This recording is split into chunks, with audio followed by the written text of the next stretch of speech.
s'il dit passionnant, tu voudrais pas l'écrire, et il y en a un qui me court après comme ça depuis des mois, je l'évite. Oui, voilà. Bon. Alors Lionel, toi aussi, tu avais une petite anecdote croustillante. Oui, bah, c'est des trucs qui reviennent fréquemment, mais qui juste témoignent de l'opacité, c'est que de nos métiers, c'est que ça arrive de temps en temps où les gens découvrent les bouquins, etc., sont des connaissances de loin, puis qu'à un moment prennent entre quatre yeux et font non mais je pense que je sais ce qu'il faudrait pour ta carrière et tes bouquins, parce que j'ai lu quelques passages et tu as quand même une écriture très visuelle. Tu devrais faire un film. Ah ouais, t'as 20 millions de dollars, ce genre de choses. Ou alors le truc effectivement qui est un peu dans le même ordre d'idée, c'est alors j'ai une super idée, j'ai fait un rêve cette nuit, je te le donne, ça me fait plaisir, tu peux en faire un bouquin. Ouais, mais enfin c'est ton idée, c'est pas la mienne, écris-la toi quoi. Enfin, donc non mais ça témoigne vraiment de l'opacité du métier. C'est aussi pour ça, moi, enfin à côté ça fait partie. Enfin il y a un truc, une règle à laquelle je crois profondément dans ces métiers-là, qui est en anglais ça se dit you can never pay back, you can only pay forward, c'est-à-dire qu'on peut jamais en fait.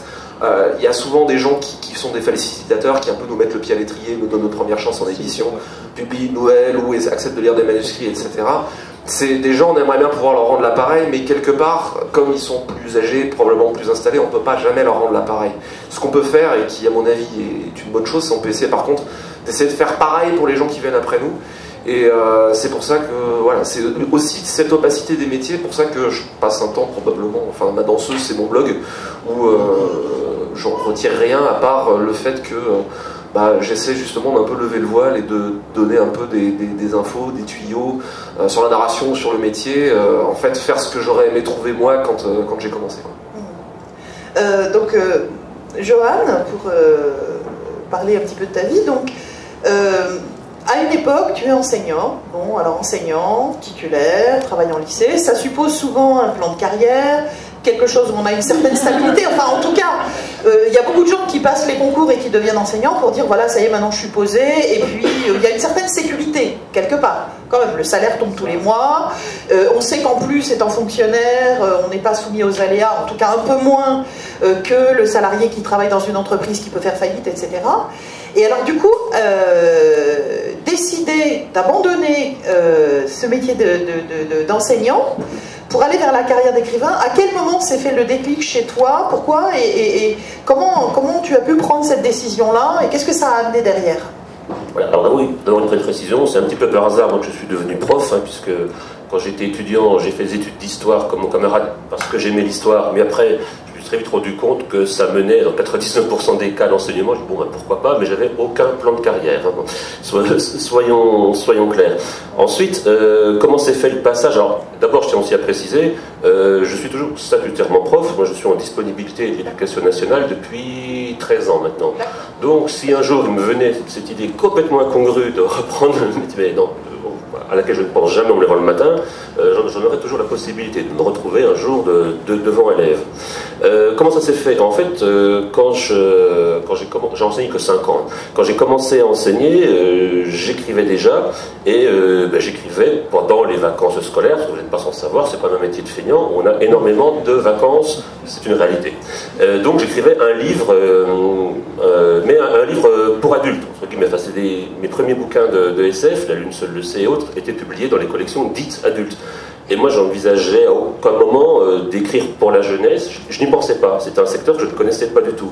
Et puis, j'ai eu la chance que mes livres pour adultes ayant eu un certain écho, ils ont plu à un certain directeur de collection de science-fiction jeunesse, Denis Guillot, pour ne pas le nommer, bon, si quand même.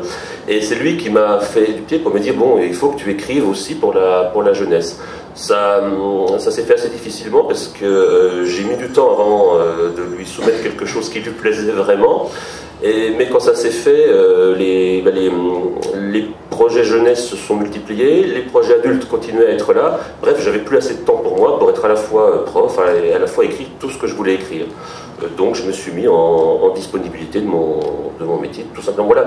Donc tout ça s'est fait, il a fallu quelques années, il a fallu des rencontres, il y a une part de hasard, une part, pour ça la chance si on veut, et c'est tout ça cumulé qui fait que c'est devenu possible. Mais j'ai jamais eu de plan de carrière qui aurait fait que je dis un jour je vais faire ça, ou j'ai même jamais rêvé depuis tout gamin ou plus adulte, d'en faire un jour mon activité unique, mon métier.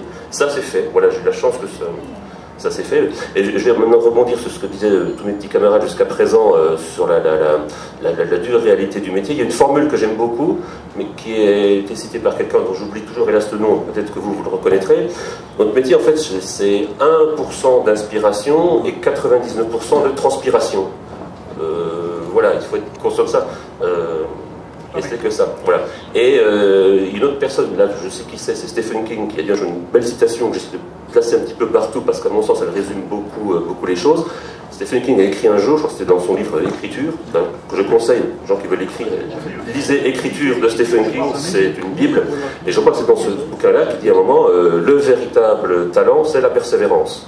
Ce que je crois à 150%. Il dit il faut écrire tous les jours. Même si on a l'impression de péter de la merde. Oui. Parce qu'il ne faut pas que l'outil, moi je sais, il ne faut pas que l'outil se rouille. Moi si j'arrête d'écrire pendant un certain temps, quand on s'y remet, il faut remettre tout en... le cerveau dans le bon... C'est comme les vacances, tu arrêtes 2 mois de bosser, tu vois, puis si tu as du mal à t'y remettre. Si on écrit tous les jours, on ne se pose pas la question.